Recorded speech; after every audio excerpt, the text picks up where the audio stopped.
याच प्रकरणात आणखी एक मोठी अपडेट समोर येते। ससून रुग्णालयाला खरं तर पत्र पुणे पोलिसांनी पाठवल्याचं कळते। ससून रुग्णालयाला पत्र आता समोर येते। ससून रुग्णालयाच्या अहवालातील मुद्द्यांवरून पोलीस संभ्रमात आहेत। मंगेशकर रुग्णालय डॉक्टर घैसास यांच्या भूमिकेबद्दल माहिती द्यावी। पुणे पोलिसांनी ससूनला पत्रातून निर्देश दिलेले आहेत। दीनानाथ मंगेशकर रुग्णालय आणि डॉक्टर सुश्रुत घैसास यांच्या भूमिकेबद्दल विस्तृत माहिती द्यावी असं पोलिसांनी ससूनला सांगितले। अहवालात ठोस निष्कर्ष आढळून न आल्यामुळे तुर्तास मंगेशकर रुग्णालयाला दिलासा मिळालेला दिसतोय। त्यामुळे वैद्यकीय समितीचा नवीन आणि सुधारित अहवाल कधी येणार याकडे सध्या सर्वांचं लक्ष आहे। दीनानाथ मंगेशकर रुग्णालयात मेडिकल नेग्लिजन्स याबाबतची टिप्पणी असून रुग्णालयाने अहवालात मांडली नसल्याचं देखील त्याबद्दल स्पष्ट भूमिका मांडावी असं देखील पत्रात नमूद करण्यात आलंय। तर हे दोनही महत्त्वाचे अपडेट ईश्वरी भिसे मृत्यू प्रकरणात समोर येत आहे। एक म्हणजे IVF सेंटरचं जे काही नमूद करण्यात आलेलं आहे आणि दुसरं म्हणजे आता पोलीस विभागच संभ्रम असल्याचं दिसतंय, त्यांच्यामध्ये संभ्रम असल्याचे। या संदर्भात अधिक माहिती जाणून घेऊयात। आमचे प्रतिनिधी अमोल धर्माधिकारी आपल्यासोबत जोडले गेलेले आहेत। अमोल, दोन मुख्य बाबी आहे, एक तर IVF सेंटरचा उल्लेख करण्यात आलेला आहे आणि दुसरं पोलिसांवर आता प्रश्नचिन्ह उपस्थित होते। नेमकी काय अधिकची माहिती आहे?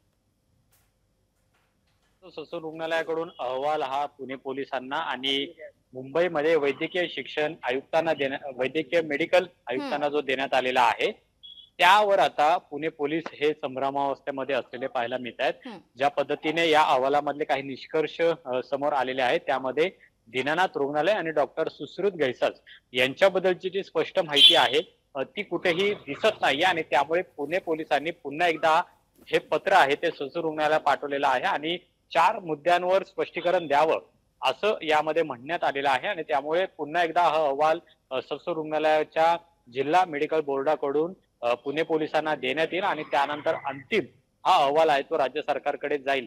पण काल जो अहवाल पुणे पोलिसांना देण्यात आलेला होता त्यातले काही महत्वाचे मुद्दे आहेत ते सुद्धा समोर आलेले आहेत। ते म्हणजे शेवटचा एक मुद्दा आपण पाहिलं तर IVF सेंटर जिथं इंदिरा IVF मध्ये ईश्वरी भिसे यांच्यावर ट्रीटमेंट चालू होती तिथं जवळपास 4 ते 5 दिवस त्या ऍडमिट होत्या आणि तिथं ते ऍडमिट करून घेण्याची गरज होती का? चांगल्या रुग्णालयामध्ये खरं तर त्यांना तिथं नेलं पाहिजे होतं पण तिथं ते नेण्यात आलं नाही असं सुद्धा यामध्ये म्हणण्यात आलेलं आहे। त्याचबरोबर दीनानाथ रुग्णालयामध्ये ज्यावेळेस त्यांना तिथं ऍडमिट करून घेतलं नाही आणि त्यांना काहीसा त्रास जाणवू लागला त्यानंतर त्यांनी जे सूर्या हॉस्पिटलमध्ये ईश्वरी भिसे यांना दाखल केलं त्यापेक्षा जर चांगल्या हॉस्पिटलमध्ये त्यांना ऍडमिट केलं असतं तर परिस्थिती वेगळी असते असं सुद्धा यामध्ये म्हणण्यात आलेलं आहे। कारण की सूर्या हॉस्पिटलमध्ये ज्यावेळेस त्यांना ऍडमिट केलं तिथं त्यांना अटॅकची लक्षणं आली आणि तिथं कार्डियक अँब्युलन्स आहे ती सुद्धा उपलब्ध नव्हती आणि त्यानंतर त्यांनी सूर्या हॉस्पिटल पासून त्यांना मणिपाल हॉस्पिटलमध्ये नेलं। या सगळ्या दरम्यान ईश्वरी भिसे यांना सुद्धा त्रास झाला आणि त्यानंतर त्यांचा मृत्यू हा मणिपाल हॉस्पिटलमध्ये झाला। असे काही निष्कर्ष आहेत ते सुद्धा यामध्ये मांडण्यात आलेले आहेत पण हे निष्कर्ष आहेत ते अंतिम नाही आहेत कारण की पुणे पोलिसांनी ज्या पद्धतीने या अहवालावर नाराजी व्यक्त केलेली आहे त्यानंतर पुन्हा एकदा हा अहवाल आता ससून रुग्णालयाकडे गेल्यानंतर ससून रुग्णालय यामध्ये काय पुनर्रचना करतं किंवा काय पद्धतीचे मुद्दे यामध्ये ऍड करतं हे पाहणं महत्वाचं आहे। कारण की सुश्रुत घैसास आणि दीनानाथ रुग्णालयामध्ये जे मुद्दे यामध्ये लिहिण्यात आलेले आहेत त्यावर पुणे पोलीस समाधानकारक उत्तर त्यांना मिळालेले नाहीत असं एकंदरीत जाणवतंय आणि त्यामुळे पुन्हा एकदा अहवाल दिल्यानंतर आता यावर ससून रुग्णालयाचं काय उत्तर येतं हे पाहणं महत्त्वाचं आहे। खरं तर आता ससून रुग्णालयाच्या भूमिकेकडे सर्वांचंच लक्ष असणार आहे। तुर्तास धन्यवाद आपण दिलेल्या सविस्तर माहितीसाठी।